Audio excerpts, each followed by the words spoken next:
We're good? Okay, good morning. Welcome to the June Joint Metro North Long Island Committee meetings. Are there any public speakers? There are no public speakers. Okay, we'll go to the approval of the minutes of May 18th. Are there any suggestions? So move on both. Second, all in favor? Aye. Okay. The work plan. Are there changes to the work plan? Yes, we have a couple changes to the work plan. One, the M9 procurement, which was scheduled for this coming September. By the way, it's also on today's agenda, but the September presentation was moved to November. And this month, we had a presentation from real estate on Penn Station retail, and that has been moved to July. Okay. Any changes on the Metro North one? No? Okay. Yes. So they're both going to be together. Okay, fine. Okay. Very good. Okay, we go to agency president reports. Pat? Long Island Railroad. Good morning. A couple things I want to mention this week, but I'm going to start it with a little discussion of the Belmont Stakes. As you know, the team at the Long Island Railroad put a lot of work into correcting or improving upon our performance of last year. And I want to publicly thank all the men and women of the Long Island Railroad for the effort that they put into this. The outcome was outstanding. There was great improvement as compared to last year. The crowds were a little bit less than last year, but everybody heard about the 10,000 less people that we carried into Belmont. What people don't realize, the real trick or the difficulty with Belmont is afterwards. We could always carry more people there. We actually only carried 1,000 less people out of there this year than last year. So we basically handled almost the same crowd, and we did it in half the time that we did in prior years. The entire team bought into it. The entire team deserves the credit. Everybody pitched in. Everybody was up for the day, and the results were truly great. So I want to commend them again for this. A couple of things I also would like to mention. The coordination between the Racing Association, the police agencies, the centralized command structure that was put in place that day for crowd control and traffic control and those types of things was well organized, it was well planned, and that made our job that much easier, that they had things under control and progressing very well. So I want to thank them as well. All along, the MTA, law enforcement, Nassau County, law enforcement, state police, park security, everybody was involved in working together in a coordinated fashion. We've put up there a little video to give you an appreciation of what Belmont looked like and what Belmont, what changes we made this past year. As you can see, we ran into some winter weather there trying to accomplish this because the engineering was done in the fall, the procurement of the materials was done in the fall, and this spring we hoped to start in the winter, which we did, but a lot of the work had to be done this spring. Pat, is that station used throughout the year? For all the racing events, yes. They have 2 seasons a year that they actually that they have racing seasons that they open. This is our dedication ceremony. We opened it. We brought the workers up on the platform to be acknowledged for the work that they did. That's our project manager there. One of the elected officials from the neighborhood, Solange's. And that's the crowd on race day. That's the arriving crowd on race day.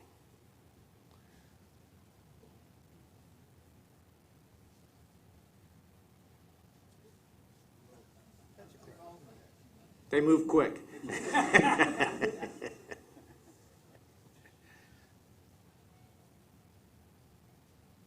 As you can see, they're coming up the stairs to the overpass, and that was the only way to enter last year. In fact, many of the platforms only had one stairway. Both platforms had two stairways, plus we put an entrance off the back that was ADA accessible. So you'll also see people going off the back. That's the front of the platform there. You can see trains arriving.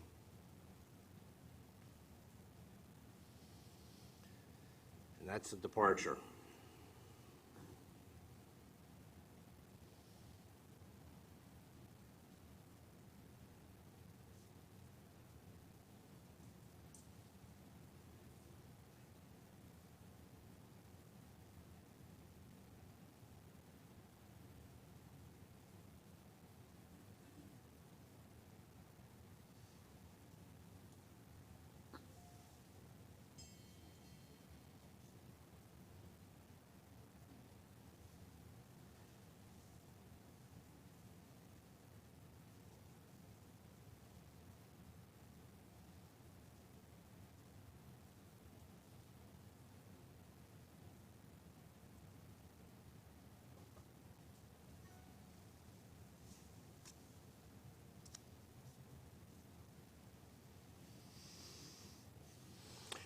So again, my thanks to everybody involved, because it truly was a great effort and transformation from what was there a year ago to what we had this year. So things did very well, and I do need to mention that they went so well that at one point, believe it or not, that there was the people on the platform started chanting MTA, MTA. And we have it recorded, so it's And we will play it again at the next fair hearing. A couple other things to mention. One, this past weekend, we had a bridge closure on the Port Washington branch. That bridge closure was for Colonial Road. If you remember, we awarded that a few. Back one for a second, see if that helps. Complete shutdown of the Port Washington branch for the last 3 stations to take the bridge down, the existing bridge. It has come down. In addition to that, we had to go from normal half-hour service to hourly service, but everything went well this past weekend. The bridge is down, and we're in good shape there. And the final thing I want to mention is you may remember last year, and you may remember 2 years ago, although I was not here then, we have, for 3 years in a row now, captured the APTA Gold Award in the computer rail category for some innovative safety ideas. This year, it was our engineering department. Last year, it had been our transportation department, and the year before that had been our mechanical department. So we have started a pretty good trend here with that. So I want to mention Bruce Pollat, who's our Senior Vice President of Engineering, and Chris Calvagna, who's our Chief Engineer, and commend them for what they did. Justin, are you here? Serena? Justin helped put the program together, and the program was a coordinated program of all the engineering functions on how they conduct their safety reviews and their combined inspections of our facilities. And that's it. Any questions for Pat? Okay. On behalf of the board, Pat, and to all the Long Island Railroad employees, great job on Belmont. Just a tremendous achievement. We thank American Pharoah for making it necessary. And you never know when it may be necessary again. That's the idea. But just a tremendous job, and it brings people an understanding of what the MTA and the railroad and all the railroads can do when everybody puts their mind to doing one thing, and that was to make Belmont a better place to get to and from. And you guys did a great job. So thank you on behalf of the board also. Metro North. Oh, do you want to do safety? Oh, wait, we're going to do safety first? Go ahead. I'm sorry. Go ahead. Yes. Good morning. Good morning. We're reporting on our safety performance through the month of April. Our safety report starts on page 102 in your book. For that period through the end of April, our employee injuries, total injuries, are down 7%. We did have 3 more lost time injuries this year than we did for the same period last year. Our customer injuries are down 29%. And following through to the enhanced safety actions, some highlights: we had our June 10th safety stand down. We coupled it with a safety, health, and wellness fair. So we had over close to 4,000 employees participate in that.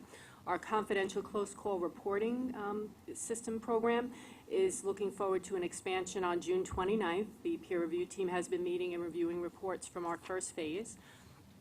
We've completed our LIRR installations. We've done our observations of our engineers as far as speed compliance. We've had 100% compliance. And I know later on you're going to be getting a report on our PTC efforts.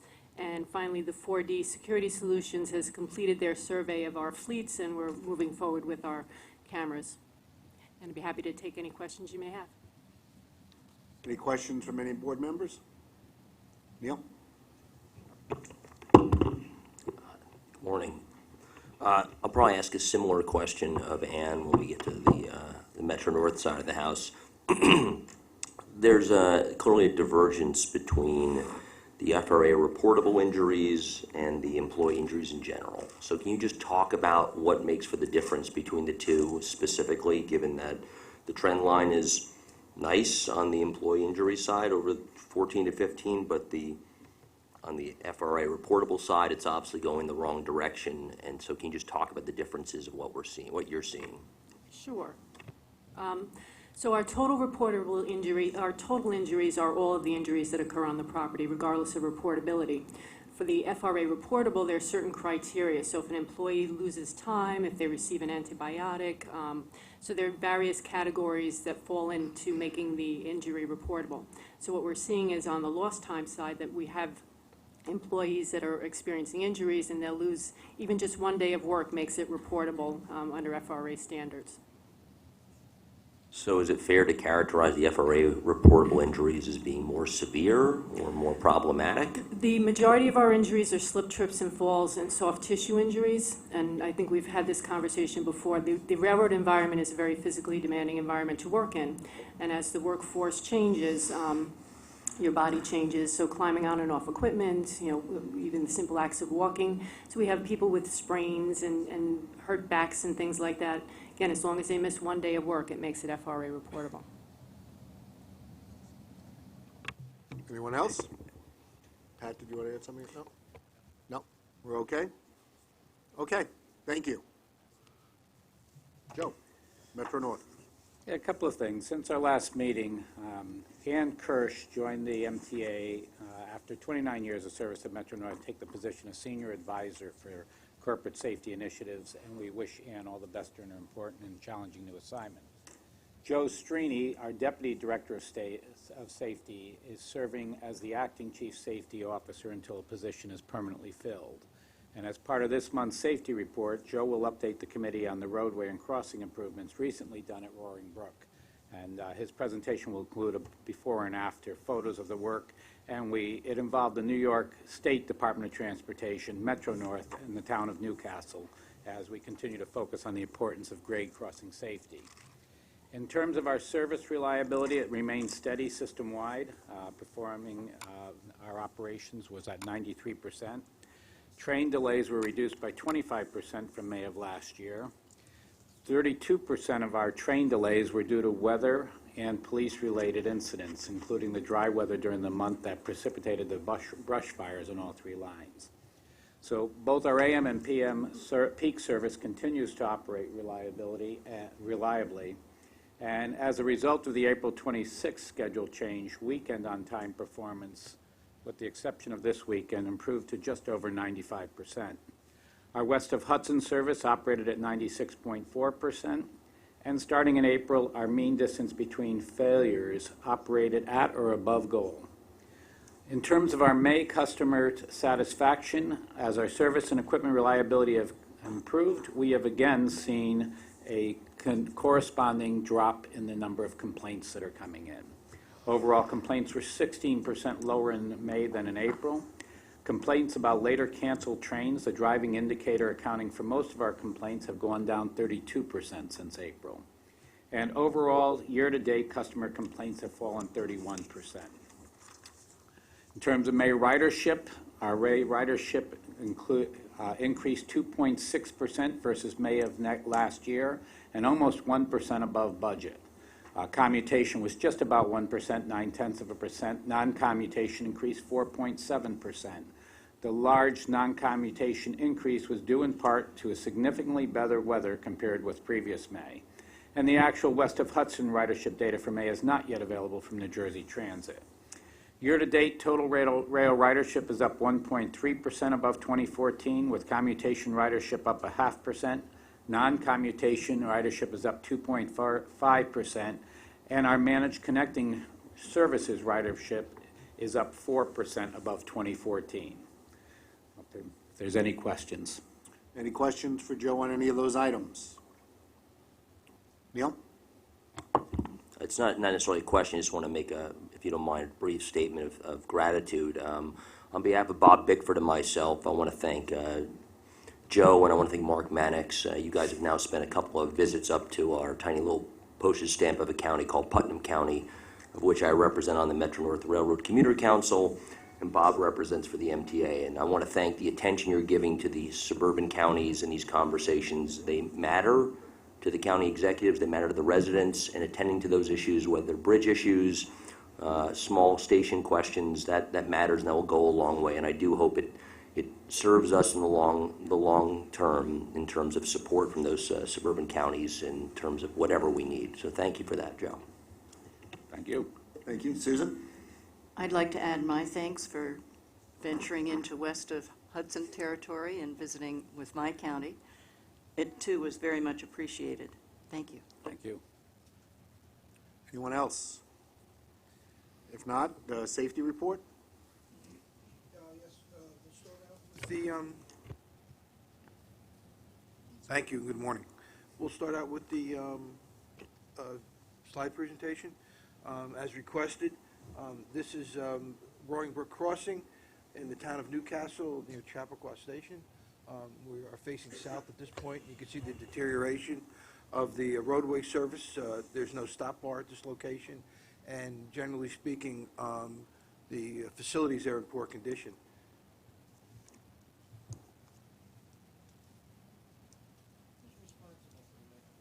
Okay. There we go. I went a little bit too far.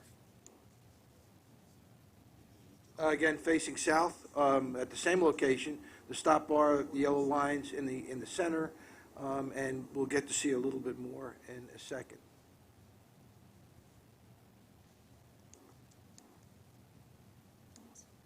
Yeah, it's slower than I am. Not quite as fast as the Long Island people running up and down the stairs. Facing east, up Roaring Brook Road, virtually no fog line across the crossing, and you'll see that there's signs that necessarily placed are not there that should have been there. And the center island we removed at the request of the town of Newcastle, so we could make some better channelization for traffic. And that's what the newly paved, newly striped fog line across and through the crossing with the stop bar looks like. As soon as we get some good weather where the yellow lines are, we will have delineators placed, and you'll see the left-hand arrow goes into the former Reader Digest facility that's currently being developed. Who pays Again, for that? this is Who- before, obviously. Who pays for that? Is it Pardon me? paid for by the towns, or is it paid for by the MTA? The state paid for the west side. The Parkway side was all state property, all paved and restriped, and the town of Newcastle came up with the funds to do the east side completely all the way up the hill and through there. So basically, it's been joint. Thus far, the only expense other than we ripped out the entire Track 2 roadbed ties and replaced the entire crossing over Track 2. Track 1 will be done this coming weekend because it's in much need of new ties, a new deck, and as well as some more blacktopping. Is that also true in Chappaqua? I'm sorry? Is that also true in Chappaqua and the other areas where you have fixed the railroad crossing? We are systematically, we've scheduled 5 or 6 for this construction season. Mr. Hayden and the Maintenance of Way people will be doing a number of locations, and we have prioritized a list of them to move forward with. And my question is, who pays? We do the track bed, the decking on the crossing, and everything that's within the Metro-North right-of-way. The town or the city or the state, wherever we happen to be, will do everything beyond literally the boundary lines. And may I follow with one more question? Who does the law enforcement? In other words, if people try to go through the lights and the barriers and the like, who does the law enforcement? Chief, you want to answer that? Yeah, we coordinate that with the locals, Newcastle Police. So we've done some and they've done some.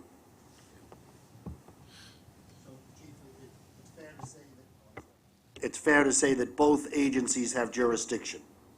That's correct. Thank you. Again, this is facing west, and you can see the deterioration to the roadway.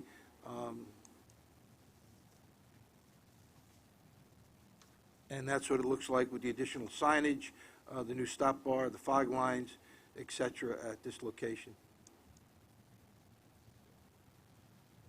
A before facing east,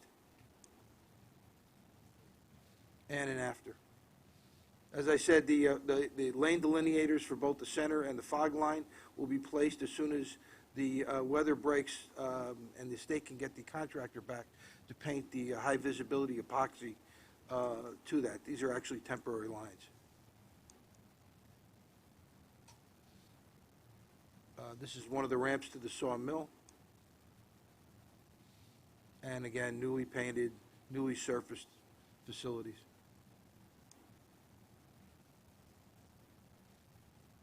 Coming down Roaring Brick Road.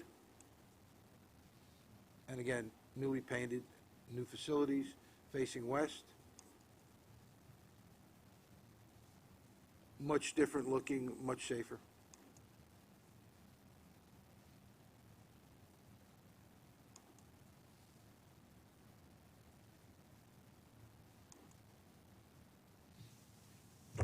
Any questions? What commitment do we have for maintenance of these roadways near our crossings from the state or from the locality?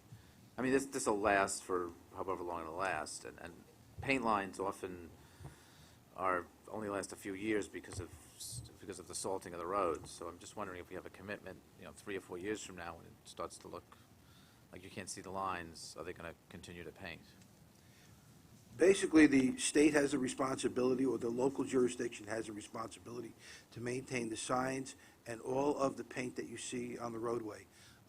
We virtually just take care of the crossing structure itself. We work with them, we visit with them, we encourage them, we do many things to help them along, but for the most part, it's not our responsibility to do those things.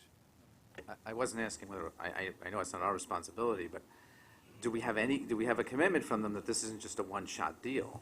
I mean, is there a schedule, did they tell us about a schedule that they have, that they're going to be painting them so many years, or? We've had tremendous cooperation, and the town of Newcastle, in this case, made a huge commitment to maintain these things going forward.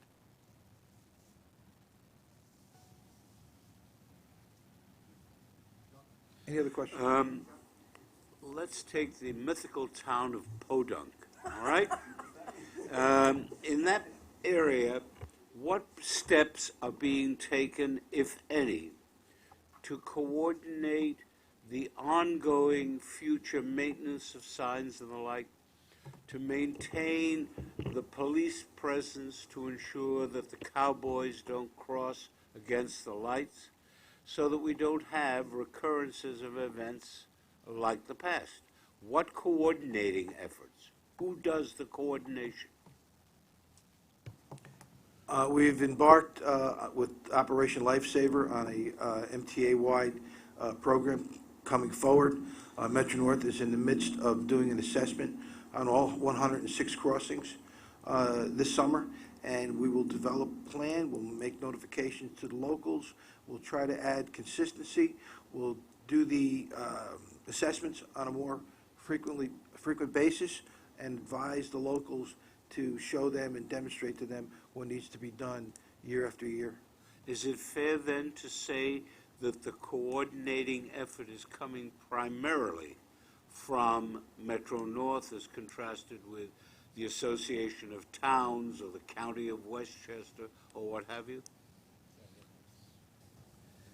No, I don't want to go and make the statement that way. I would say that we work with them all, okay? That we have a great relationship with them, and what we're looking for right now is that the coordination that we'll get with Operation Lifesaver, because we're going to go into these towns, we're actually talking about going into school systems, talking with the school systems. So I'm going to tell you that what happens at every one of these crossings, and you've kind of heard it here, if it's a state road, the state takes a lead on it. If it's a county road, in this particular crossing that you saw here, it was both. So there was coordination between both. So even as we were going through there, when the state decided to come in, the town joined that and worked with the state and the state's contractor in order to get the work done. So there's a lot of coordination that goes on. You know, there's a fine line, and I think we're getting close to it in terms of when the responsibility, other than for the crossing itself, is either falling to the town or the state, and we work with them. So I don't want to get into a position of saying, you know, whether or not they've done the right thing in terms of how often they're going in there, but we do sit down and talk with them, and they are responsive. To the other part of your question, I turn to Chief Cohen, because all the enforcement that's going on, we reach agreements that we go to all these crossings. Our forces, when I say ours, the MTA, have authority in both states and are able to go and enforce all the way along there, and we try to stagger that to where we see we have the greatest amount of problems out there. As I mentioned, we'll coordinate with the local PDs, not only in Newcastle, but throughout the region. Year to date, we've had over 1,300 deployments to various crossings. That's Long Island Railroad and Metro North, and we've issued just under 1,000 summonses. So when we detail out to a crossing, we will let the locals know so we don't duplicate the service. My reason for asking the question is the following. It is a sad fact of life that the human being has a very short memory, and when the next one comes, as I hope it doesn't come for 38 generations, if the next one ever comes, somebody's going to point a finger. That is one of the magnificent attributes of the human race. And I don't want that finger pointed at us in the event that we are not only doing that which we have to do, which I believe we are, but a little bit more than that. It seems to me that at some point somebody's got to say, this is a coordinating mechanism, and if the towns don't do what they're supposed to do, or we don't do, or the state doesn't do, somebody is going to be in a position to catch that before the consequences materialize. I want to respond from the standpoint that just this past week we had the kickoff with Operation Lifesaver and the formal sign-off. Okay, we've now got an actual program going where they're going to use, what do they call it, the bubble people, the green and the red, and is it balloon? Oh, it was bubble. Okay, you know. But anyways, that is an outreach that has been tremendously successful throughout the country, and this is a great partnership, and it's going to do an outreach that goes all the way through our system and the Long Island system, throughout the MTA family, to be candid. So I want to say to you, that concern that you have is a concern that was shared by the chairman as well and all the presidents, and I think we've embarked on a system that's going to keep the education levels up, and hopefully that will prevent us from having to have that other discussion. Thank you. I noticed just over the weekend the increased and improved lines and signage at some crossings. But it struck me that some, you start looking at this a little too closely, right? But it struck me, but to follow up on what Chuck was saying, as memory fades, we're left with what we're left with. Some of the signs were actually a little smaller and perhaps not, in the right spot, and I thought there probably could have been some improvements like pullover areas, particularly in some of the crossings that are right off of highways, such as, the Upper Bronx River, perhaps the Sawmill too, I don't know. Who has final sign-off on the size, wording, and exact location of the improved signage? And it definitely is noticeable, so that we're on the right track.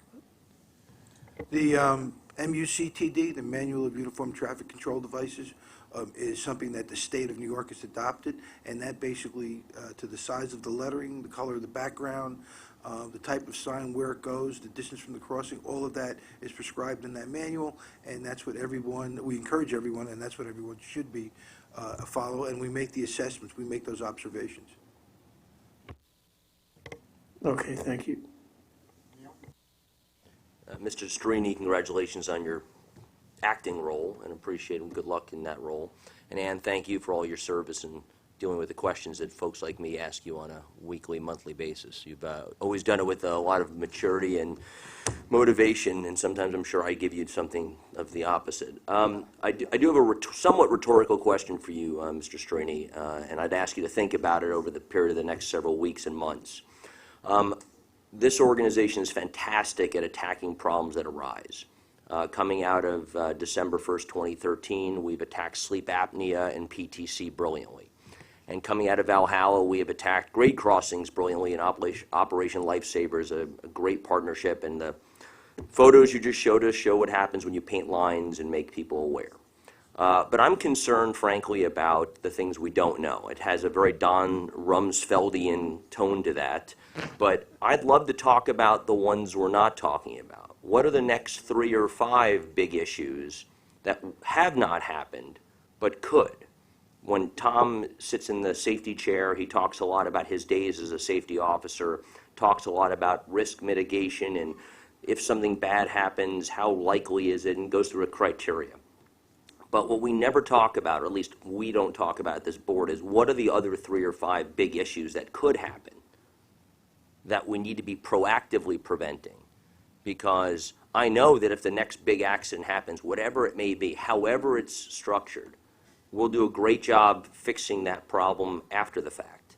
But I'd like to be a little bit of a prognosticator here and figure out ahead of time what those things are and talk about them. And maybe you already do that, maybe that's what you're doing day in, day out, but I'd like to at least shed a little light for this board. And I know we're talking, that's more of a safety committee topic, I guess, but because the safety committee is really just the collection of each of you safety officers, and when we meet, I'd love to just want to raise that, and I'll raise it again with the safety committee. What are those other things that we're not talking about that could matter, that if we talk about them, maybe we'll mitigate the chance of them happening? Pat, do you want to, Pat, hold on. Pat, Yeah, just let me follow up. What you bring up is a very real issue. And one of the things that was mentioned in the safety reports that we've embarked upon, both railroads, is what we call confidential close call reporting. We do that in conjunction with the FRA. It's a growing program. It's one where we try to involve the entire workforce in terms of identifying things that potentially could bite us. And that's really the point that you bring up is the sole purpose of that program, is to try and look ahead and try to identify things before they get to be a problem.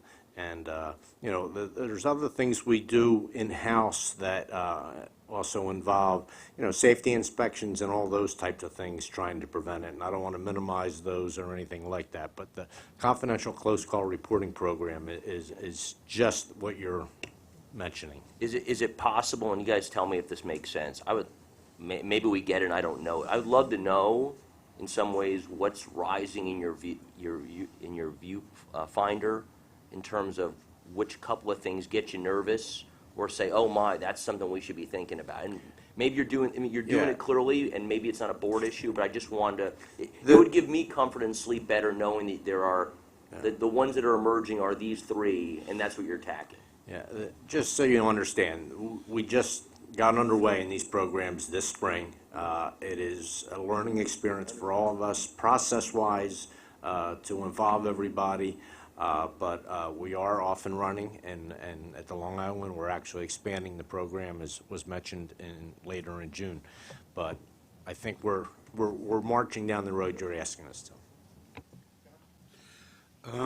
I'd like to focus on one of the things that Neil probably had in mind. The Congresswoman from Westchester has pointed repeatedly at the question of oil and gasoline transport across rail lines. In Long Island, you've had a fair number of freight train derailments that have caused delays through no fault at all of the Long Island Railroad.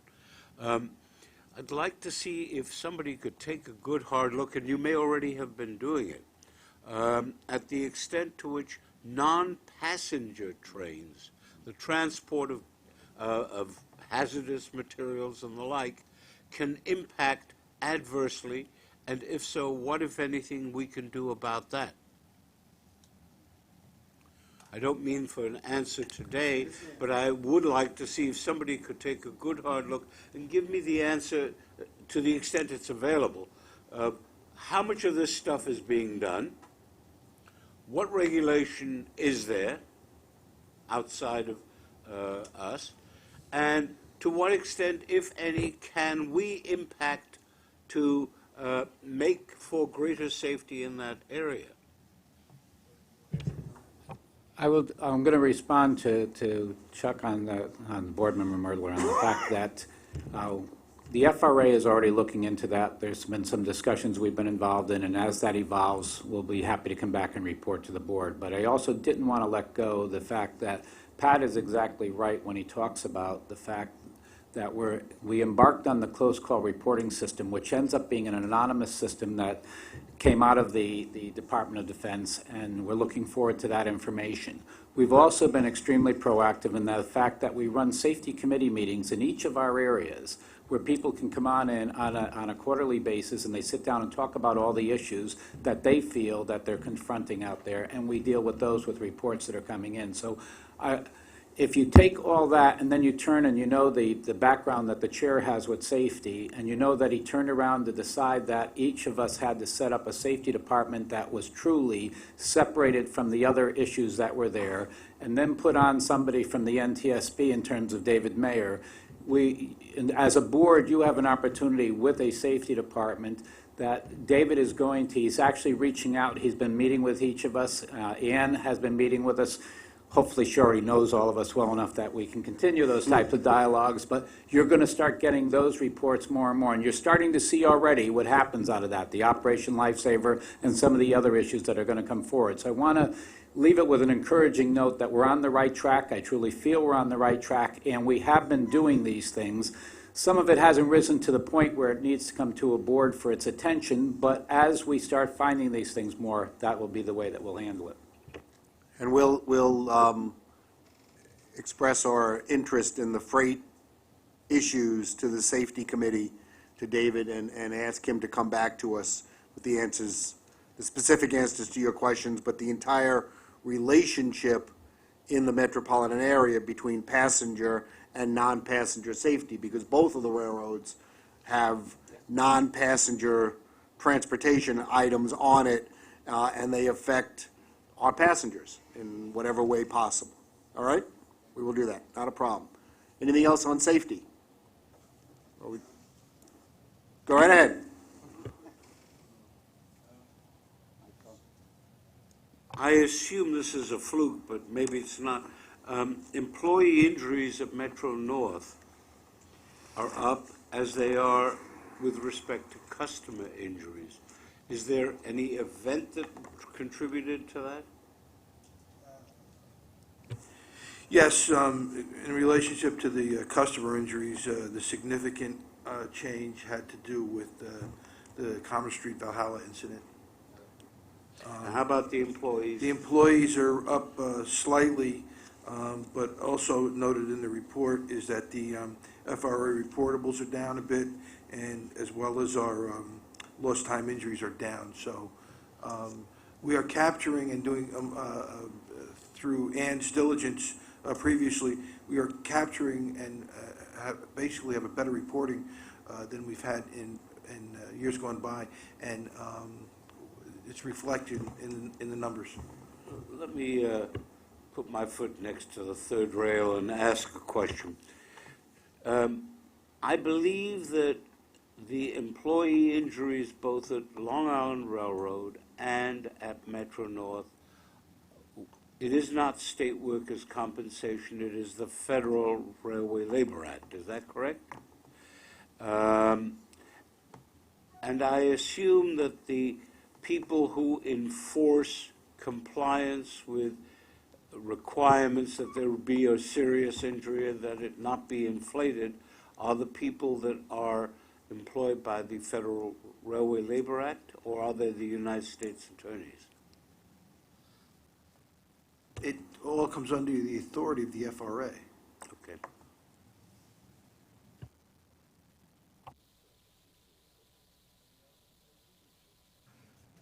Oh, Jonathan, go ahead, I'm sorry. Thank you. I find the enhanced safety action update memo was very helpful, so thank you. But I have one question on one of the components. The obstructive sleep apnea study, it doesn't say, give any timing or summary of that. Could you explain where we are and when you'll have conclusions? Do you want to take it? No. Huh? Huh? Go ahead, yeah.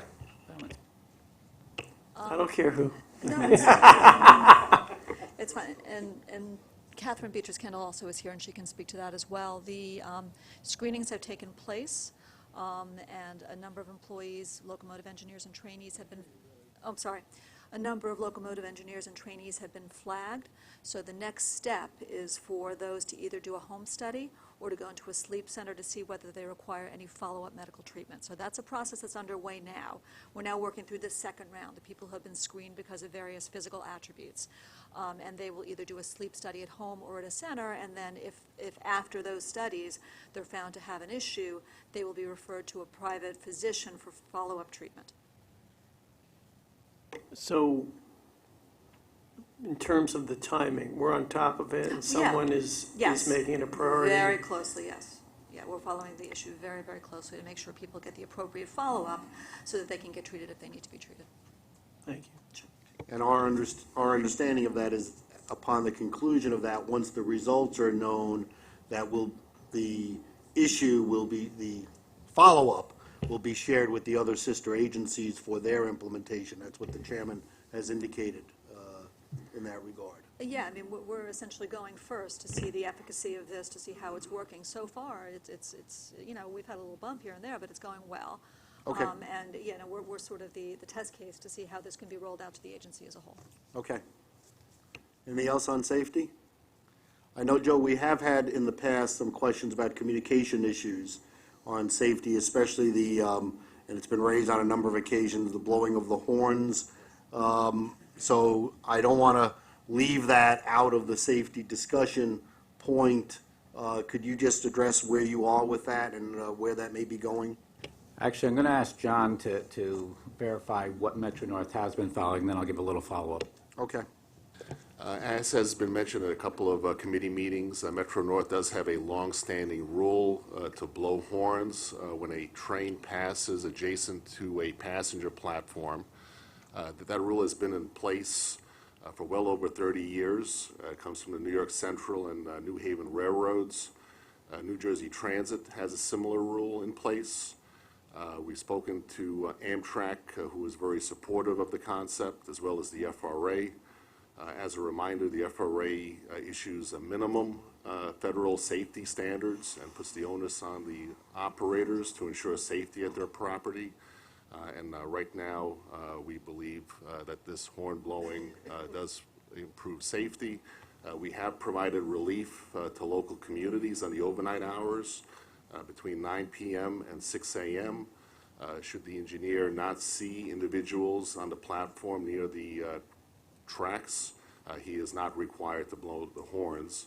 Otherwise, during the daylight hours, he is required to blow horns. There also are two other federally mandated regulations dealing with horn blowing. The one that most people are aware of is with regards to approaching grade crossings that we spoke about earlier. There also is a roadway worker a requirement such that when a train passes standing equipment on the adjacent track, regardless of time of day or whether employees are seen on or about that equipment, they're also required to blow their horns to ensure roadway worker safety. Joe? Did you want to add something on that first? Yeah, let me add something Yeah, first. then we'll go. Okay. You know, it's been brought up here a number of times, and I want to be clear with the board that yes, the FRA has not mandated that rule, but I actually was involved in 1983 with carrying the rule over from Conrail to Metro North, and I was actually involved with Conrail with carrying it over from, at that time it was Penn Central. And in the early 80s, the FRA was called by a number of cities that wanted to know if there could be relief on the rule, and they actually supported keeping the rule in. They felt that we were going through a transition like on the Upper Harlem where they had high-level platforms, people dangling their legs over the end of the platform, so there was a lot of reasons behind the validity on it. Having said that, you've heard a number of times that we're like mired in the past, and Pat and I have had a number of discussions on this. I've had discussions with the chair, and I want you to know that what we're going to look at going forward is if indeed there is a time that it would make sense to modify that even further beyond where it's been modified, we'll look at that and we'll look at doing it jointly. But for the time being, particularly coming out of some of the safety issues that we've had, we're not comfortable with changing that rule, okay? And even from the FRA standpoint, John has said it right. They turn around and they have a minimum standard, but they will also write you up if you've had a standard and you don't apply that standard and follow through on that standard. That's an FRA violation of your own set of rules. So right now, I would say it really should be an industry that's looking at it, but we are going to look at it as part of the MTA, and Pat and I will reach some sort of resolution on what makes sense going forward with the chair as we go forward with this, and it's a discussion that's already been put forward to David Mayer. Jonathan, did you have a question first? Yeah, but he answered the question before I asked it. Oh, well, That's pretty good. he knew that. All right, so but I had two. Go right I'm not ahead. going to let you win that easy.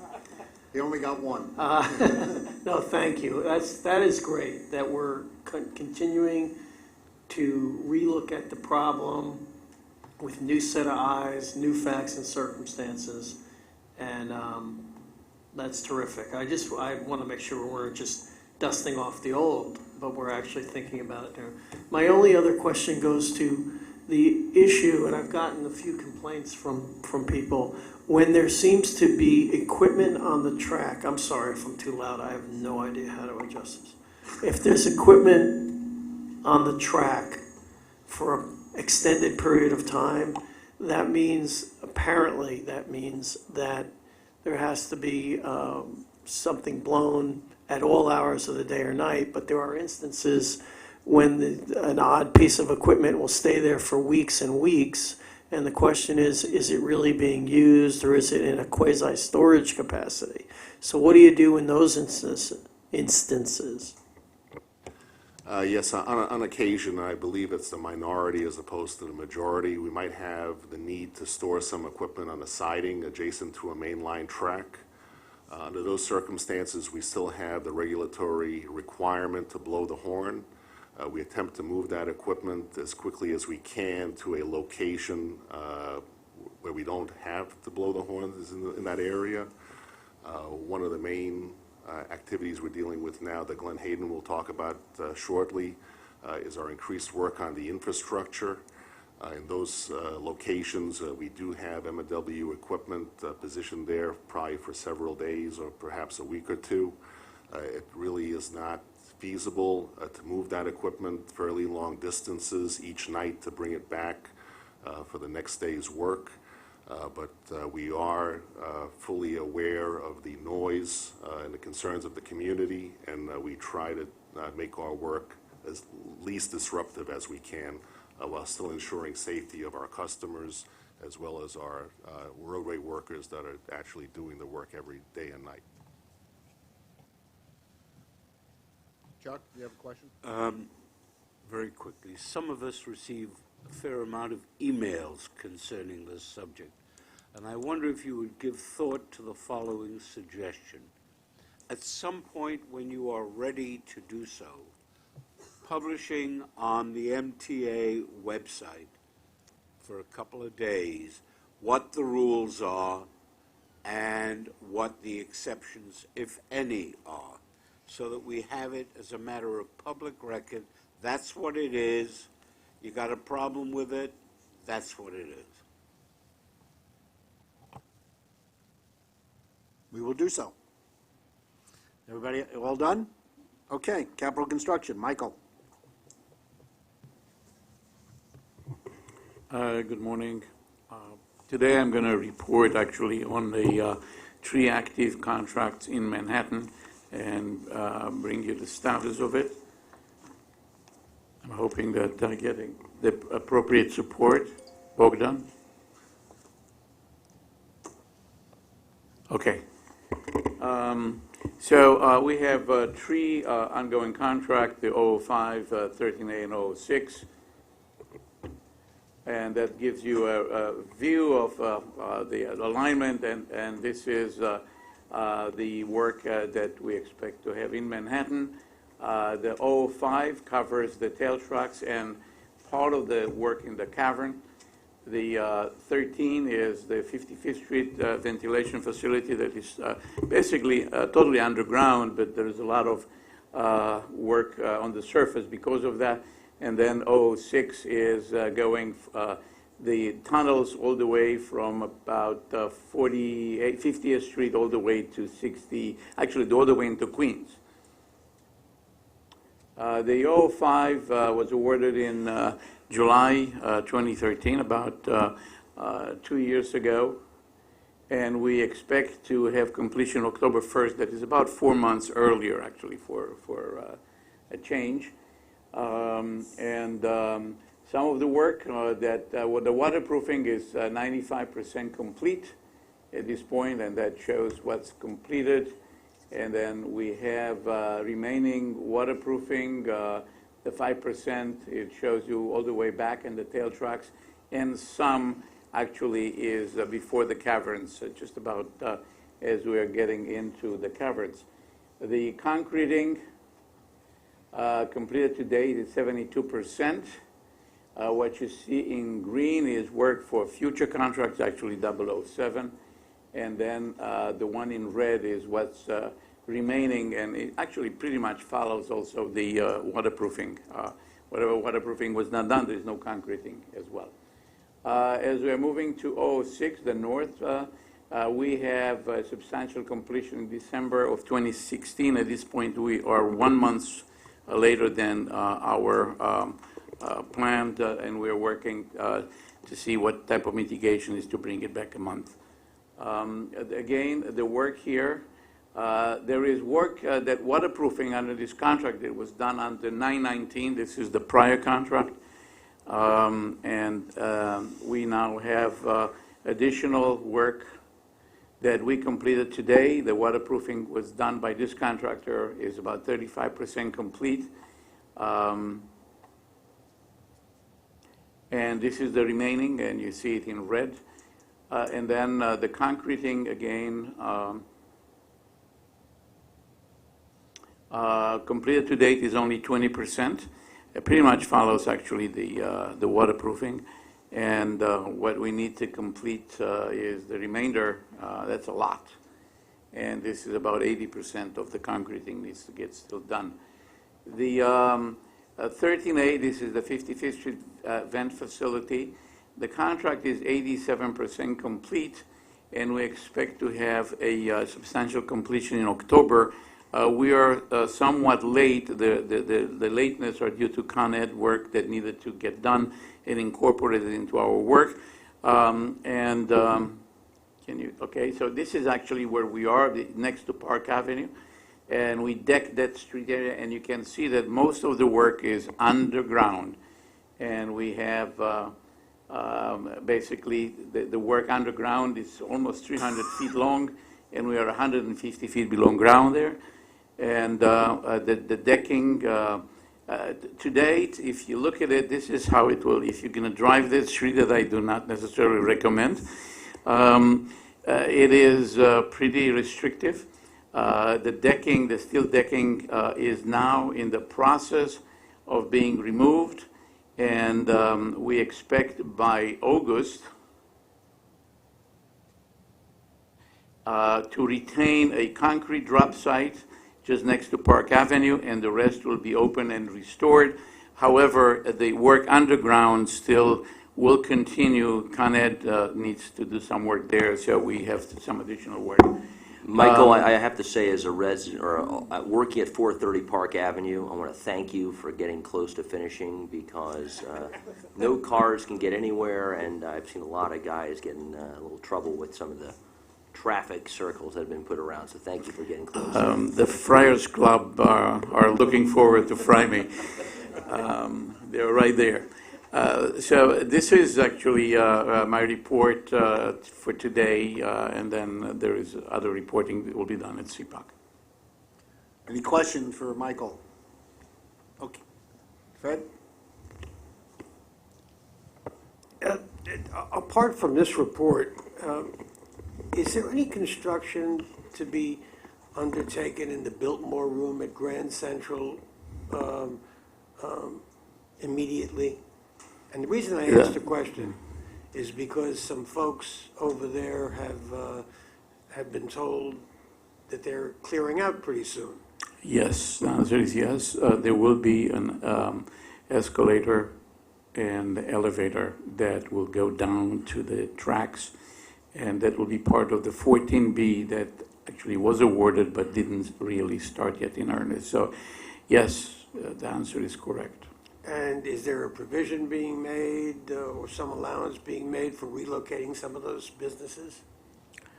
A good question for which I have no answer. I'll talk to Jeff Rosen to see what he says. I don't know about it. We'll see Jeff later. Yes. Any other comments? If not, Chief, police report? Good morning. System-wide, we're down 11% year-to-date, 127 incidents compared to 142. Long Island Railroad is down 25% year-to-date, 56 compared to 75, and they were down 29% for the month of May. Metro North is even for the year with 62 incidents compared to 62. We did have a spike in May with 15 incidents compared to 10. 14 of those 15 were larceny-related. We did make an arrest in 5 of those incidents, and 7 of those incidents were fraudulent credit card use related. I mentioned the school crossings, the grade crossings earlier, if there's any questions. Any questions for the chief? If not, thank you, Chief. We will now go to joint information items. We have the biannual report on the M9 procurement. Who is doing that? Okay.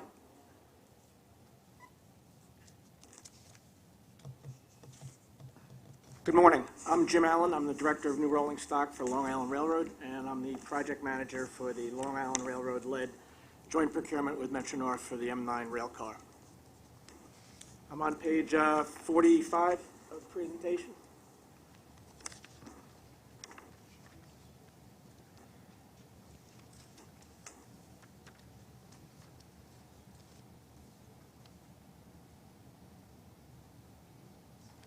It's in the book.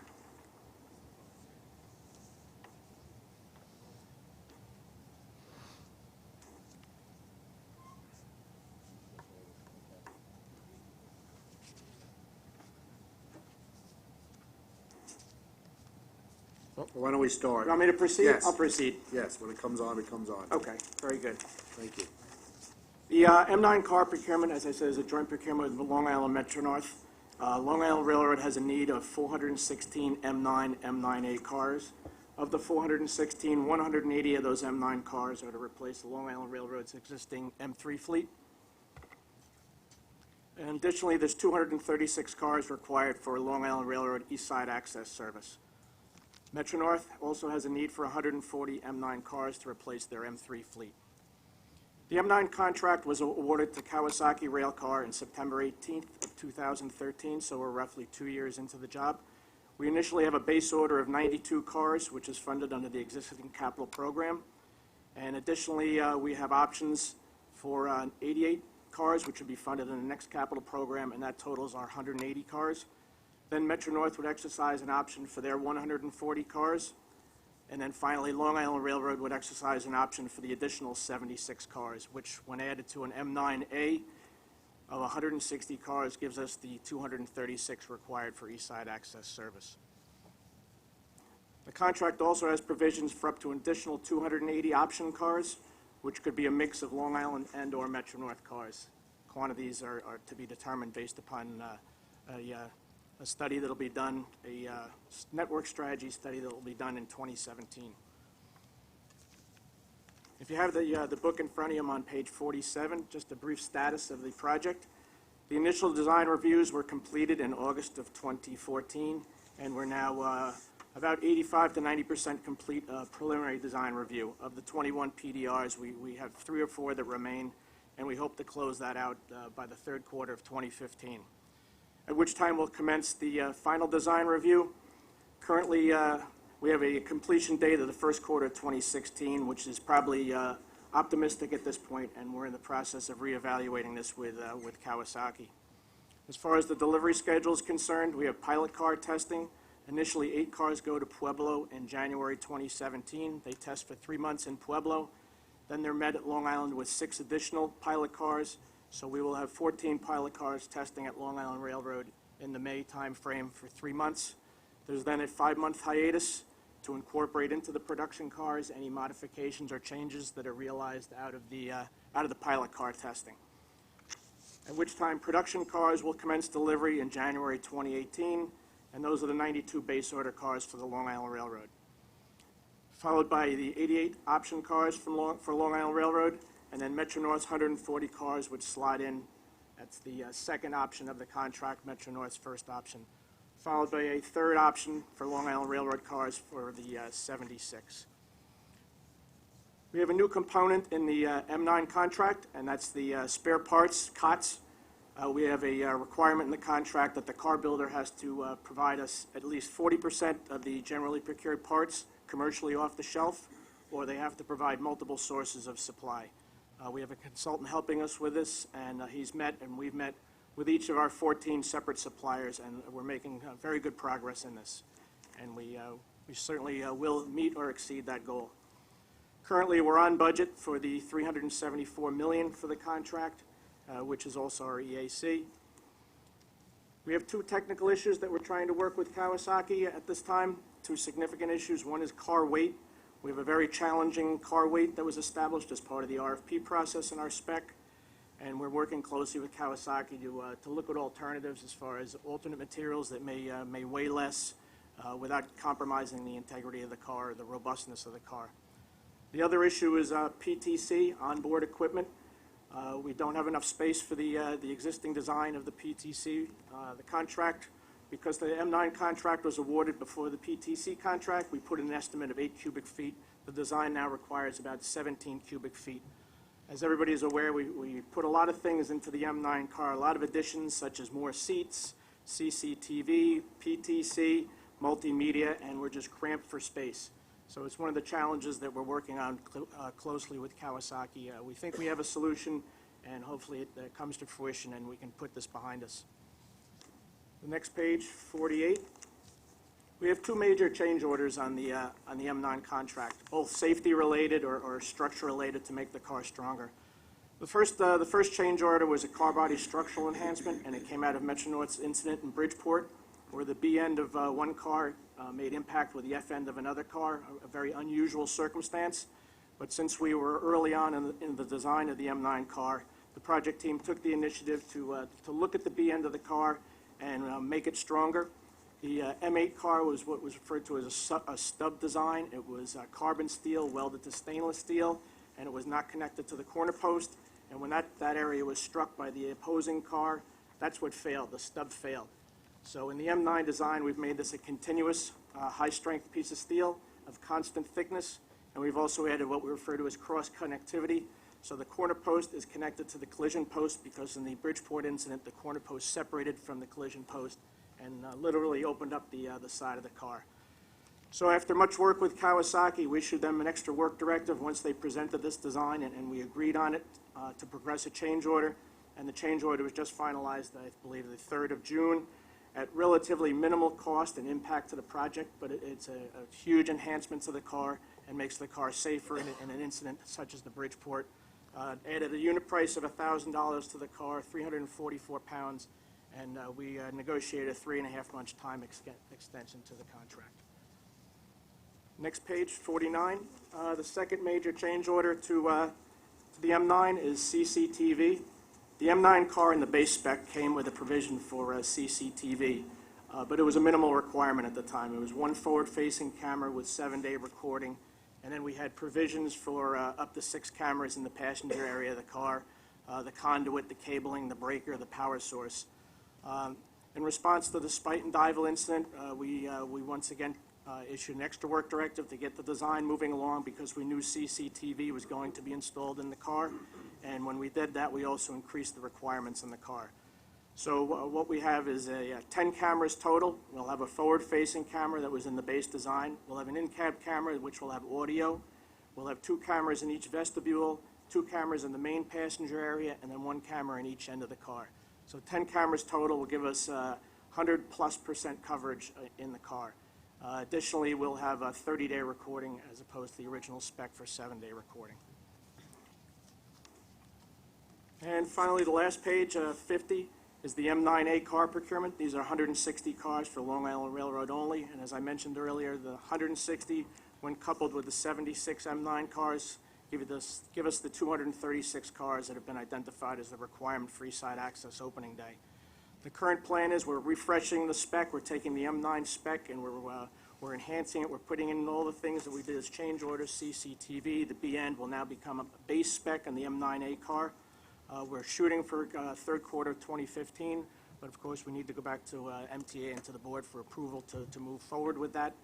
And this will be a federal procurement, so therefore there'll be no local content, so there'll be Buy America, which creates a whole host of other issues that we as a project team will deal with. Questions? Chuck? I have a number, if I may. Right ahead. On page 47 of the book, you indicate that the railroads are working with KRC to reduce the car weight, which is currently estimated to be above the specifications. Then on page 48, you say you've increased the car weight. Is that correct? We increased the car weight for the BN change order, yes. All right. How much did that cost? Dollars? Dollars. $242,000 for non-recurring plus the recurring cost for the 92 base order cars. Ballpark. You add that to the 150,000 The 150 is in that. The The 150 is in. 242 includes the 150. Let me tell you why I'm asking you this question. I will pursue it in detail when you come back. Commissioner Ballin has made the point repeatedly. You start out with a number, and then the change orders wind up, in this case, in the case of the railroad cars, winding up to cost more than the second bid that was proposed by somebody else in the competitive bidding process. Are you watching those numbers? Absolutely. As a result of the RFP process, we got very favorable prices from Kawasaki. Well, that's because for the first time you had a competitor in CAF, correct? We had a third player, which helped. Right. Absolutely. And that meant competition, and you got a favorable price. All right. Now, the next question I have for you is, you issued a extension of time. Is that because you had to do that? It was part of the negotiation process. Kawasaki presented a spec-compliant car, but we wanted to be above the spec because we watched what happened in Bridgeport, how the car reacted in that situation. And we were so early in the design, and we put it upon ourselves to do that. We took the initiative. It was a proactive approach. The car already exceeded federal crash worthiness requirements. All right. You indicate you are going to have 6 cameras in the passenger area of the car. Why? In the initial base order, for safety. I don't care whether it's the initial or an extension. Why do you need any cameras in the cars? Someplace in this world, maybe in the bathroom on the train, there will be some privacy. The bathroom will not have a camera. Well, that's a As long good as you news. shut the door. Why are you having If six you leave the cameras? door, if you leave the door open, you won't have privacy. Why are you having 6 cameras in the passenger area of the car? It's got nothing to do with safety. It's safety and security, and it requires that quantity of cameras to have 100% coverage. We wanted to see every person that comes on or gets off the train, as well as all the pockets of seats within the train. George Orwell was prescient, wasn't he? Jody, you want to? Yeah, I do want to respond to Board Member Merdler on this, because Pat and I had met on this along with the chairman. All right, we both have experience with doing it on our predecessor railroads, and in most cases, it ended up being a system that not only supported our crews because it would actually tell you what was going on, but it came into play as well with slip, trip, and fall and other claims that would come in against the system, that you would be able to go and do that. And let's be candid about it. It also fits in very well with TSA requirements as we're looking at what is going to be the new security. I could go into, but I don't want to do it in a public arena, but I'll be happy to meet with you privately to talk about what we would gain on a day-to-day basis, okay, by being able to see what has gone on in those cars.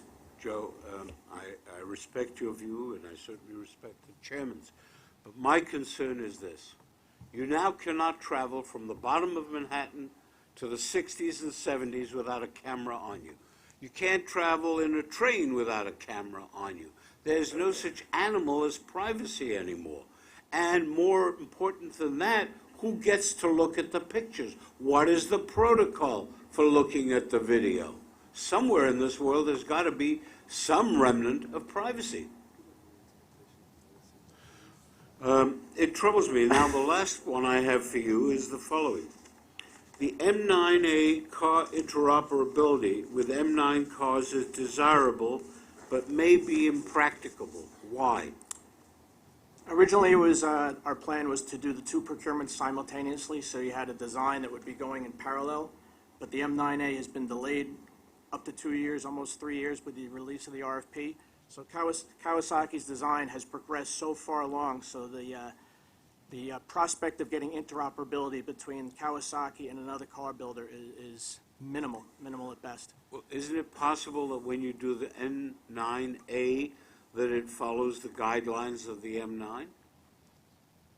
Guidelines with regards to the procurement So that it policies? can be practical rather than impractical. Well, So you can have- it's a technical issue. Technology gallops along. What we're putting in the car today will probably be obsolete by the time the next generation of cars come in. So all the car builders told us that it would be very, very challenging if the procurements were done in tandem.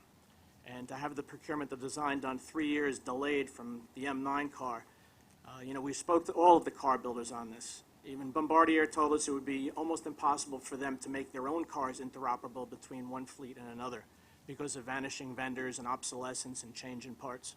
And there is no way of making it at least capable of Chuck, interoperability? to your earlier point, quite frankly, you said you want competition, and I strongly encourage competition. If we make the requirement that the cars be interoperable, which means they can be in the same consist with each other, it's going to be very difficult for anybody to compete with the incumbent car builder. Good point. Thank you. Thank you. I have 2 questions.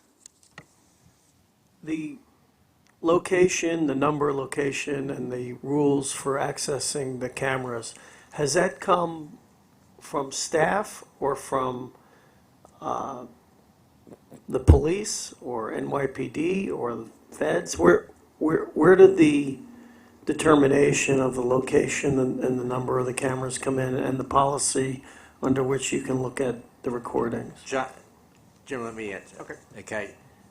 Remember, we just awarded 6 months ago a camera contract to retrofit all of our fleets. Okay. What the requirements that were in this contract were done before we did all the rest of the fleets. So the change here is just to bring this order in compliance with the major contract that we awarded for all the other cars. So this is only a minor change to the contract, but it will be uniform throughout our fleets, that all the retrofits as well as this will be in there. In terms of who determined what cameras to put in the equipment, largely that was Joe and I, particularly in the operating compartments. The inward and outward facing cameras that were in the cab very much came out of a NTSB recommendation, if I remember correctly. And I would assume that with regard to the cameras in the cars themselves outside of the cab, that we have or will have a protocol from MTA Police and the chairman in relation to what happens with those recordings, who sees them, as we do now in the subway system. There's a whole protocol that I know we have with New York City Police and MTA Police, who sees them, what happens if there's a court subpoena. Am I right, correct, Chief? That's correct.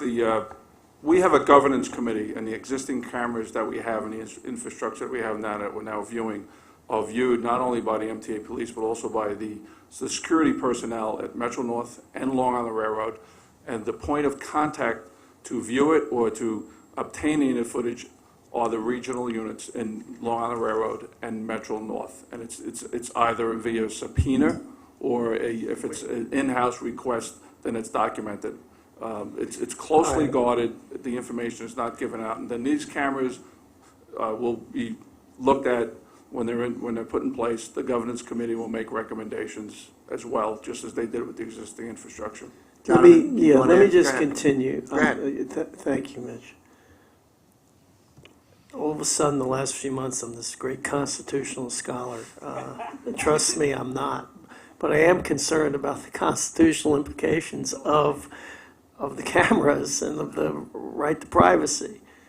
And following up actually on Commissioner Merdler's statement and questions, but I was going to raise them independently. I just think that we need to know that the cameras, I think this is not something that you two guys should take upon yourselves to make the decision. I think there are policy implications with respect to the cameras that are not currently being mandated by the conclusions of the federal investigation. Any cameras that go beyond that seem to go beyond pure safety, and you're now venturing into your views of what security are. And I know your views are a lot more on solid ground than mine as a layman, but I just think we need to make sure that the police weigh in on where these security cameras should be. And even the notion that we're having security cameras that are non-safety related, I think is a board decision. And I certainly hope at a minimum that Tom is involved in that. With respect to who can see the recordings, I think we need to have a separate discussion. I think there's a certain amount of unfairness in just raising it now, but again, it was raised here, so just trying to respond. But I think you have to be very careful with respect to that, and I didn't fully follow your answer because it seemed like there were a multitude of people who could request to see them, and we have to make sure that's tight. On the second, I said two questions. On the second, on the second question, I just want to make sure when you were discussing, and thank you, it was very helpful explanation, the issue of PTC compatibility. Because if we get down the road, you said it sounded like we needed twice as much space as is currently, a little more than twice as much space as is currently designed to be there to accommodate PTC. We can't go down the road with these cars knowing that we have to have PTC and we're trying to accelerate PTC. So there just absolutely has to be an answer on that. And if we drib and drab it, then we run the risk, it seems to me, again, as a layman, but as trying to do some oversight, that we'll have either massive cost overruns or massive delays. So we have to know that PTC is compatible with these cars before we go down this road. It seems to me. You know? Jonathan, My it absolutely partner will right be. here. That won't be a problem. The cars will come with PTC installed and operating. Chris has promised me that. Then why? They just have to In writing, okay, so, but what were you saying then about the square footage required? It's strictly a space requirement. Technically, the system Right. will work. It's an integrated It's gotta system. fit, It's not got- just some it's theory gotta that fit. it'll This is- work. Exactly right, but it's a major technical issue. We put so many additional things in the car, more seats. So I don't got- mean to be adversarial, as I was accused of being at one point, but I don't follow. So if you guys follow, maybe it's got to fit, it's got to work, not just theoretically, but in actuality, No, and it's got to fit. Jonathan, the impression I got from listening to the report was that the RFP for this went out before the PTC requirement. So therefore, the car as originally awarded did not have PTC included in it. it had, I'm sorry, go ahead. Once we included PTC, the design of the car, which is still ongoing, am I correct? Correct. It's still ongoing, has not been finalized. So the design of the car is now being incorporated to include PTC and all of its space and technology and engineering issues. Yes. And we will not approve a design, forget construction, we will not approve the design that does not include all of that to make that operational. Correct. That's my impression of what you said. That's the boiled down version. That's Okay. correct, yes. That's okay? Can that's not the way, that can't be totally accurate. Why? Okay, because when these cars were ordered, we knew we had to put in PTC. So I guess, Time out. Okay, so someone, Let me, okay. The cars came first, okay? We didn't know what the PTC design was, so we had to assume a square footage. We put that into the contract. It is now a contract element. Now that we have a PTC design that is greater than the space that we guessed at, okay, we need to increase that space. We will do it. It will get done. PTC will work. This is a non-issue. right, no, let me, can I, That's the impression I got. John, you finished? Thank Okay, I'll ask, now. We do have a PTC presentation. I'm sorry, to come. I'm very happy to see that there's been a change order making the cars more safer and more crash worthy. However, I guess it's too late to incorporate anything that might be learned from the other subsequent accidents, from the Bridgeport accident. The Valhalla incident? The Valhalla incident, or even the incident at Spite and Dival was different cars, but still.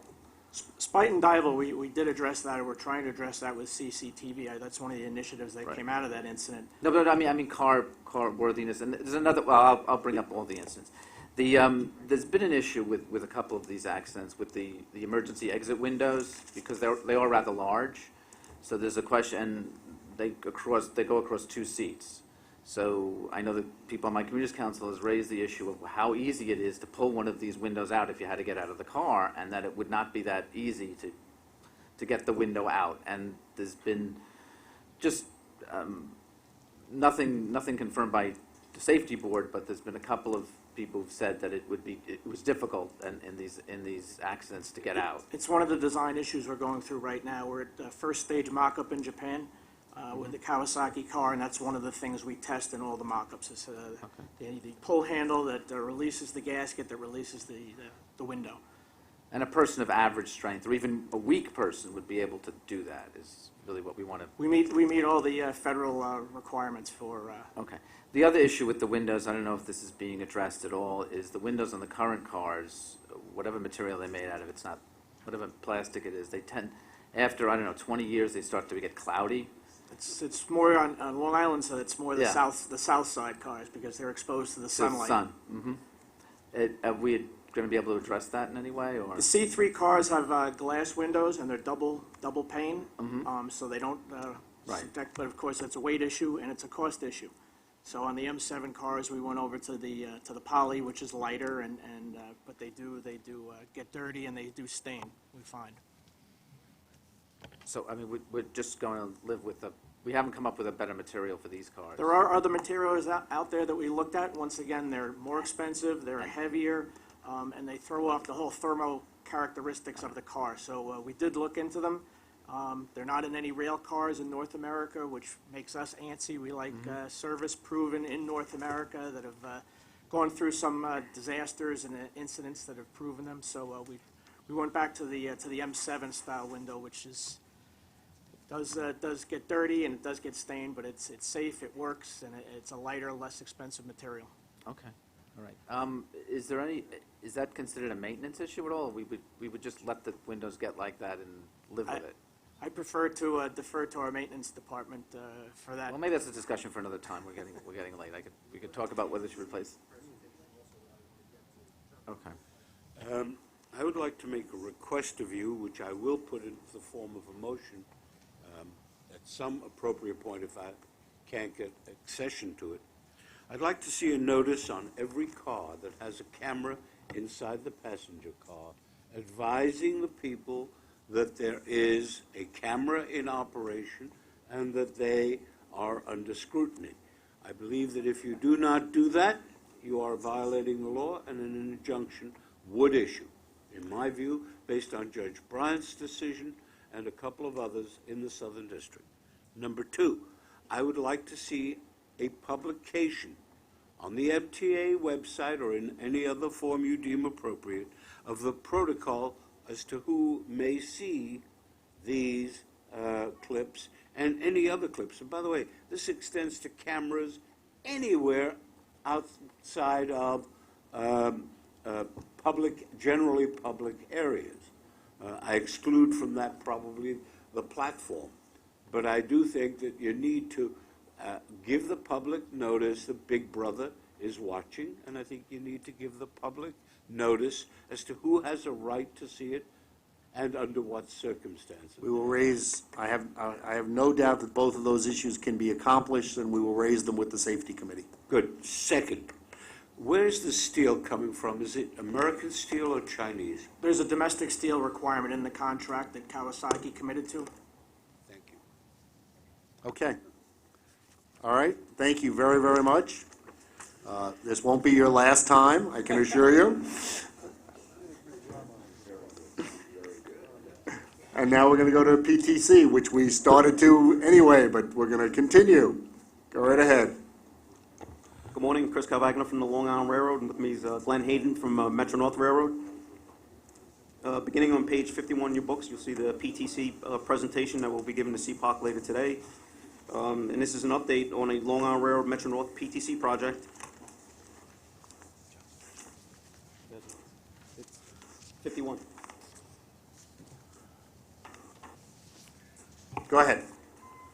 So they'll catch up. Although it's titled CPOC, we do report to CPOC quarterly, but the progress here is up to date. So since February report to CPOC, we have in April of 2015, the DOT and the FRA has approved MTA's $960 million RIF loan application.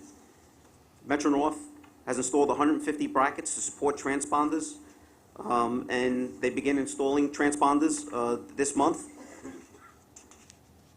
We've achieved substantial completion on preliminary design reviews and commenced final design reviews. We'll discuss a little bit about the schedule later in the presentation.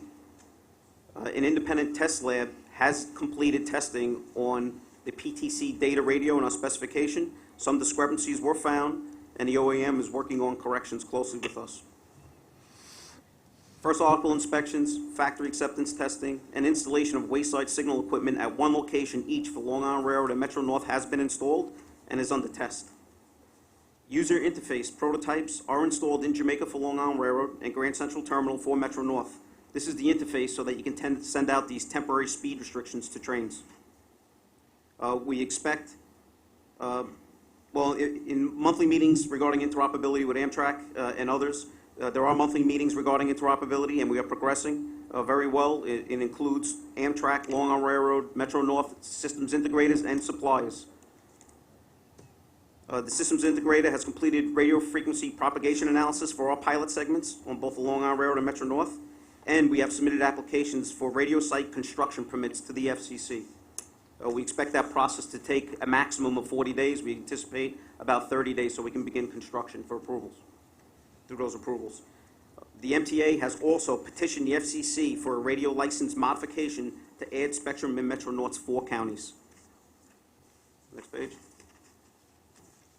For the next 90 days, Metro North will continue to progress transponder brackets and transponder installations on the New Haven line to be completed in September. Then they'll continue on to the Hudson, Harlem and Hudson. Final design reviews are scheduled for completion in July, late July. Final layout of the office system commencing this month, and we anticipate installation in August. Our ground-based communications networks from the office to the wayside has begun. This is to include fiber optic connectivity and circuits provisioning so we can connect those devices to the office.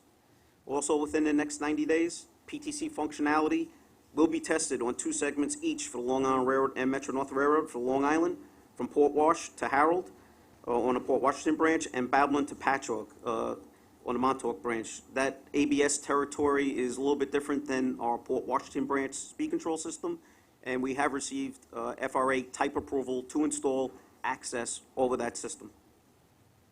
Metro North will install their pilots from Bridgeport to New Haven on the New Haven line and Tarrytown to Croton Harmon on the Hudson line. Pilot testing in September does require the final design of subsystems in July.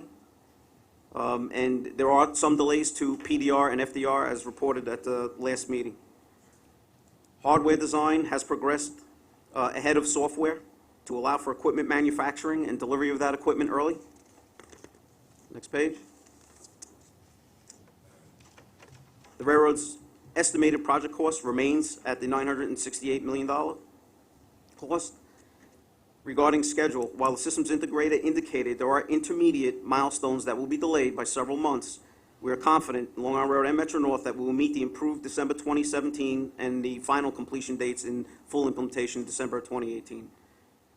The interim milestones regarding this year in December, you'll see in the following schedule, are going to be very challenging to meet because of the equipment deliveries were scheduled late this year, and with some delays, it'll go on to 2016-17, but we will catch up. The railroads are working with the systems integrator to develop schedule mitigation. Some of that includes phasing of software through the pilots, and we anticipate that the completion of pilot will be ready for revenue service demonstration on those pilot segments and roll out to the rest of the segments.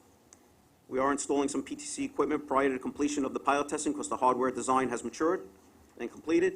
For Long Island Railroad, we anticipate splitting up kits, or we are splitting up kits. We'll be getting some onboard material, undercarriage, rooftop antennas, onboard computer and communication split up. That allows us to install some elements actually way earlier than anticipated, starting in July.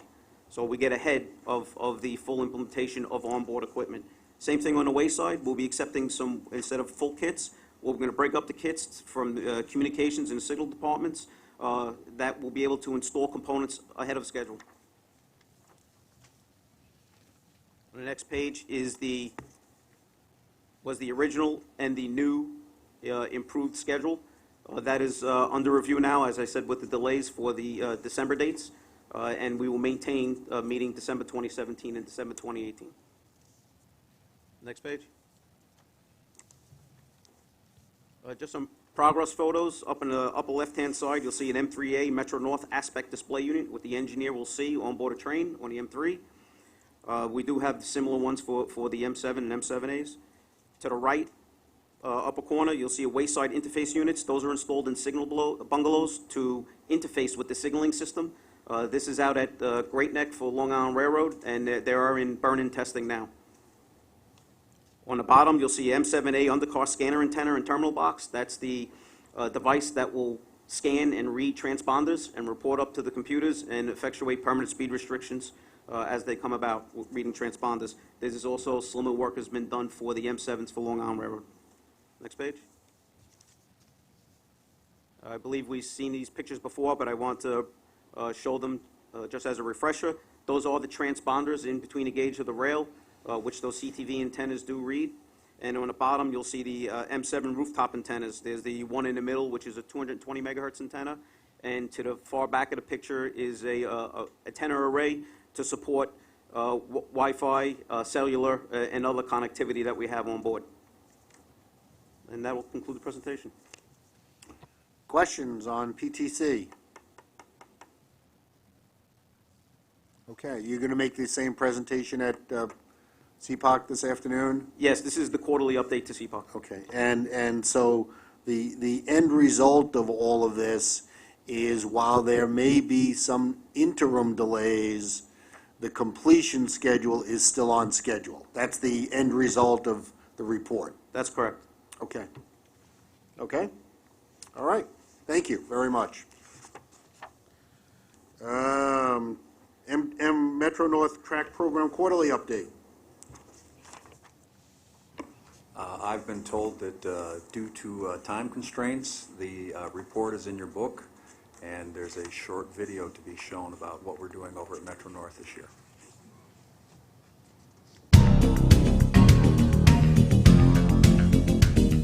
Hi, I'm Glenn Hayden. I'm the Vice President of Engineering at Metro North Railroad. And I want to talk to you about the work that we're doing on the tracks, the signals, and the power systems. We are doing an extensive amount of maintenance work to make our system safer and more reliable. We are primarily working nights and weekends, so you may have noticed that some of our schedules are longer on weekends. We did that because we know we're going to be out working in those really hard spots where every time we take a track out of service, it's impacted to train operations. But these are activities that you have to do. I kind of make this analogy that when you buy a car, you still have to change the oil all the time. We're out there, we're doing maintenance on our tracks, our signals, catenary, third rail systems, our bridges, our stations, all of the things that are out there to serve you in your ride. By doing that, it keeps the railroad safe for travel, and if we didn't, it would be disastrous. On behalf of the 2,000 people that work for me on tracks and bridges, signals and communications, power systems, catenary and third rail, as well as here in Grand Central Terminal, all of those things that happen behind the scenes, I assure you, everything we do is to make your ride safer and more reliable. Thank you very much.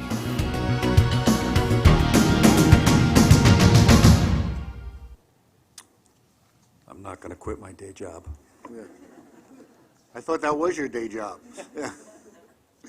Thank you very much. There are a set of pages in the book which outline all the specific instances and the amount of work that has been done. We thank you for that effort. Any questions on that item? If not, we're going to go to page 66 of the report, license agreement for Enterprise Rent-A-Car. This is going to come to the Finance Committee. I'm just letting you know that we have reached agreements with both Enterprise and Zipcar. It is going to provide for cars at our stations. It'll also support some of our reach-out programs where when we have the escape programs, that there will be cars that will be available at stations going forward. Jonathan? Is this going to adversely impact the parking situation where there's, demand exceeds supply already? And how are we going to handle that? It says in the staff summary, at least for the enterprise item, there's no dedicated parking for the enterprise item, so people will just drop the cars off in a regular spot and enterprise will come pick them up. Zipcar, I think there's a limited number of dedicated spaces, but it's not expected to interfere with parking uses. Okay, yeah, I saw that in the enterprise. Okay. And was this competitively both bid RFPs. through, but I thought I saw that there was only one respondent to the enterprise one. Yeah, these were issued through the RFP process through the real estate department. I think as to both, actually, there were both RFPs that were issued in 2014. For both car sharing, there was one response to the proposal, which was Zipcar, same thing with the rent-a-car. Yeah, well, they're very different. I mean, Yeah, exactly. Right. Yeah. So Avis, Hertz, all the others, they just weren't interested. Apparently not. Whatever. Strange. Okay, thank you. Neil? Is Jeff going to present this at the, okay, fine. I'll Yeah. reserve my business question for him then. Yeah, if they're you don't action mind. items for finance. Action today. item for finance. Yes. Any other questions? Okay. Procurements, Long Island Railroad. Good morning. 74. There are 4 procurements in this month's package totaling $109.3 million. There is one non-competitive procurement in the amount of $38 million, one competitive procurement in the amount of $70.7 million, and 2 ratifications totaling $581,000. The first item in the non-competitive section is a request for MTA board approval to exercise a contract option with Electromotive Diesel Incorporated to extend the period of performance of EMD's contract by an additional 2 years through December 2017 and increase the funding by $38 million. This modification will permit the continued procurement of additional spare parts and any updates required to operate and maintain Long Island Railroad's dual-mode fleet of 45 diesel locomotives. The item in the competitive section is a request by Long Island Railroad on behalf of Metropolitan Transportation Authority Police Department to approve the award of a contract to Harris Corporation in the not-to-exceed amount of $70,688,209 to award a design-build contract for the upgrade of the MTA PD radio system.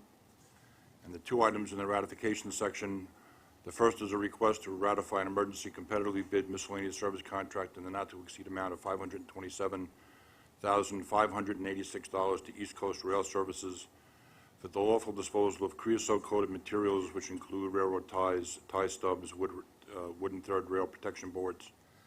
And the last item, pursuant to an emergency declaration, Long Island Railroad requests MTA board ratification of an award to Coney Cranes, Inc. in the amount of $53,534 for the repair of stress cracks on an overhead crane at Long Island Railroad's Hillside Maintenance Complex. These items are submitted for your approval, and I ask for your vote. Motion to approve first, and I'll make most second. Second, Jim. Now, questions. Ira. On the EMD contract, I'm curious as to know, do we get all the parts for the locomotives from EMD, or are there some parts that we could get otherwise? Mostly the propulsion parts.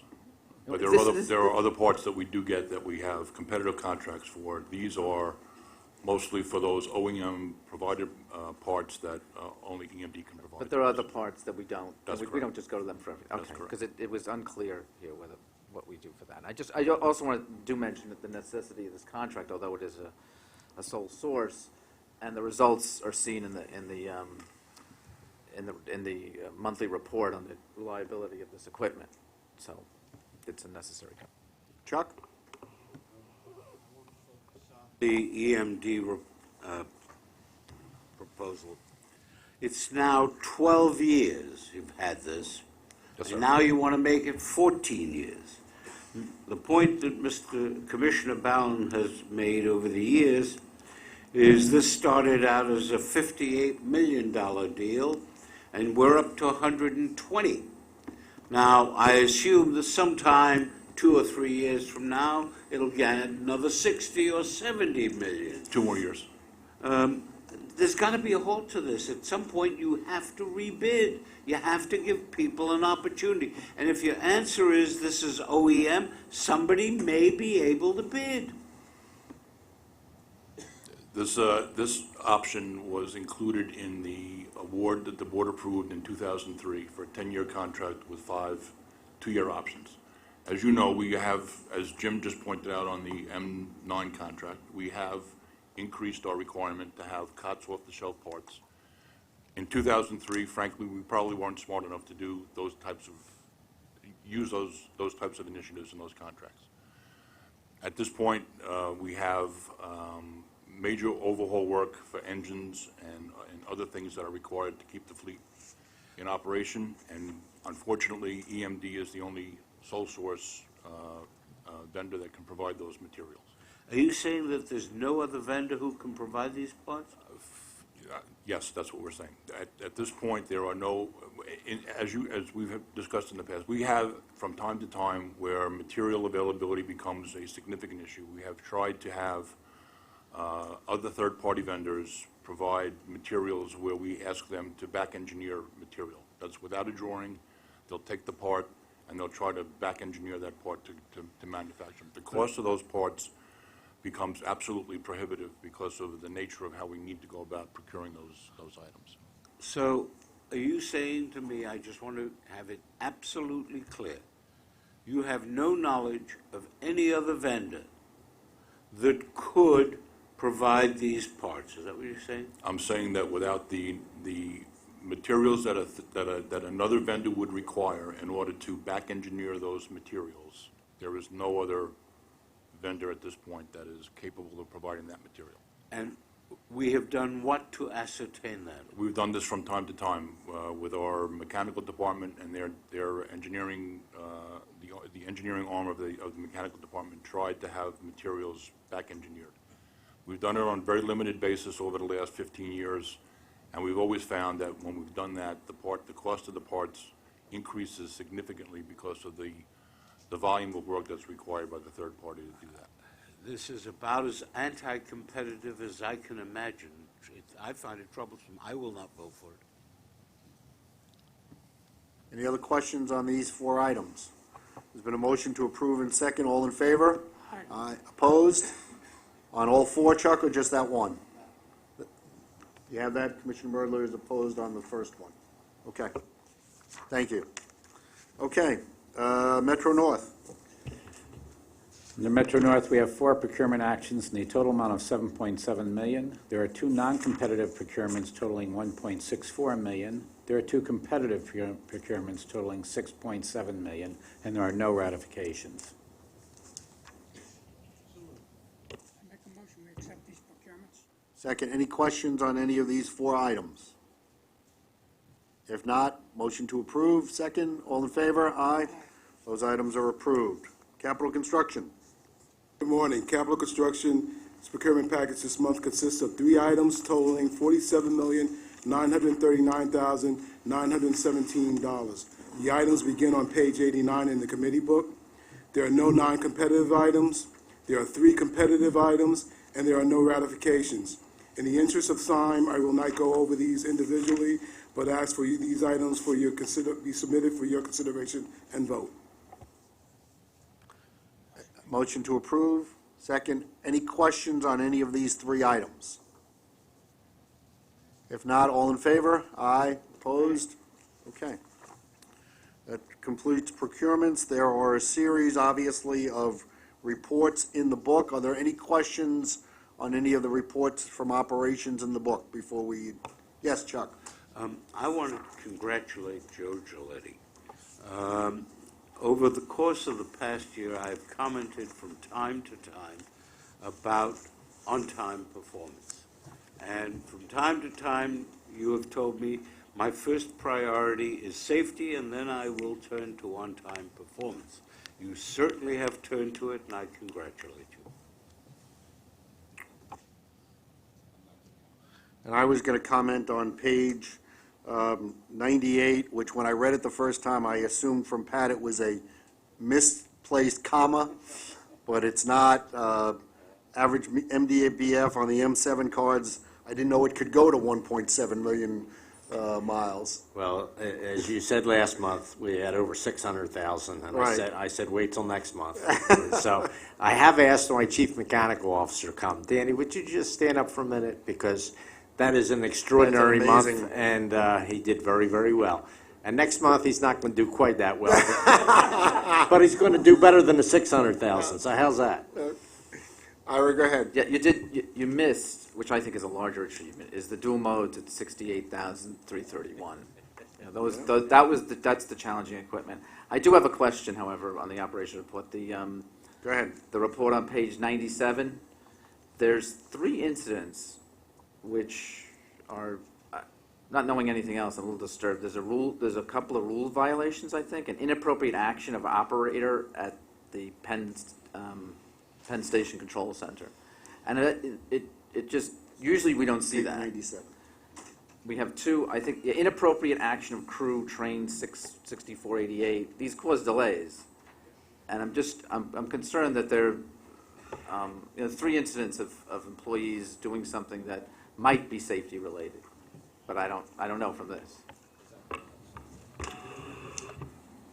Morning, I'm Dave Kubicek with Long Island Railroad.